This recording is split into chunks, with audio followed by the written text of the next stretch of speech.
सदन के संसद के पहले दिन से ही माननीय प्रधानमंत्री जी ने भी मणिपुर को लेकर देश के सामने अपनी बात रखी और महिलाओं के प्रति बढ़ रहे अपराध, अत्याचार, चाहे वो बंगाल हो, राजस्थान हो, छत्तीसगढ़ हो, बिहार हो या मणिपुर हो, सब पे ही दुख भी जताया और कठोर कदम उठाने के लिए राज्य की सरकारों से भी कहा। अभी पिछले 2 दिनों में आपने देखा कि कुछ विपक्षी दल के सांसद मणिपुर गए। मैंने तो उस दिन भी अनुरोध किया था कि बंगाल भी आइए। मैं भी पिछले कल बंगाल में था।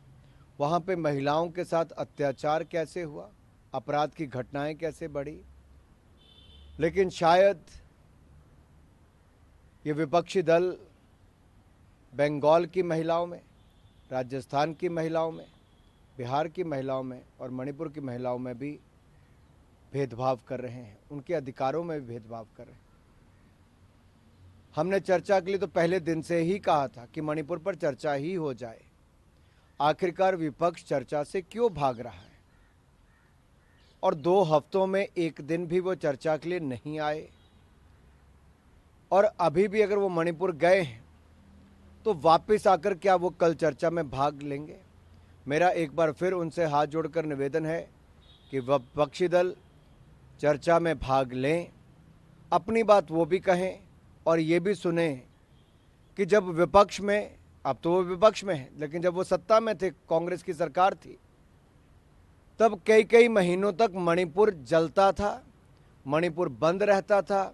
मणिपुर में उस समय पेट्रोल की कीमतें 5-5 गुना ज़्यादा होती थी, मिलता नहीं था पेट्रोल डीजल, रसोई गैस के सिलेंडर नहीं मिलते थे, अनाज की कमी आती थी। ना तब उस समय के प्रधानमंत्री गए, ना उस समय के गृह मंत्री गए, ना उन्होंने कभी संसद में कभी बयान दिया। मेरा सवाल इन 21 नेताओं से जो माननीय सांसद गए हैं कि पहले तो कभी प्रधानमंत्री, कभी गृह मंत्री, कभी किसी ने बयान तक नहीं दिए। हमारे यहाँ पर सदन के पहले दिन से माननीय प्रधानमंत्री जी ने बयान भी दिया, गृह मंत्री जी चर्चा के लिए तैयार हैं और बयान देने के लिए भी तैयार हैं। आखिरकार विपक्ष चर्चा से क्यों भाग रहा है और चर्चा क्यों नहीं करना चाहता, ये अपने आप में सवाल खड़ा होता है।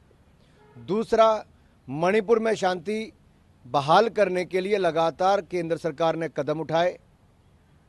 केंद्रीय गृह मंत्री अमित शाह जी स्वयं 4 दिन तक मणिपुर में रहे और मणिपुर में लगातार रहकर सभी के साथ बैठकें भी की ताकि शांति बनी रहे। केंद्रीय गृह राज्य मंत्री तो कई दिनों तक वहां पर रहे, हर कदम उठाए।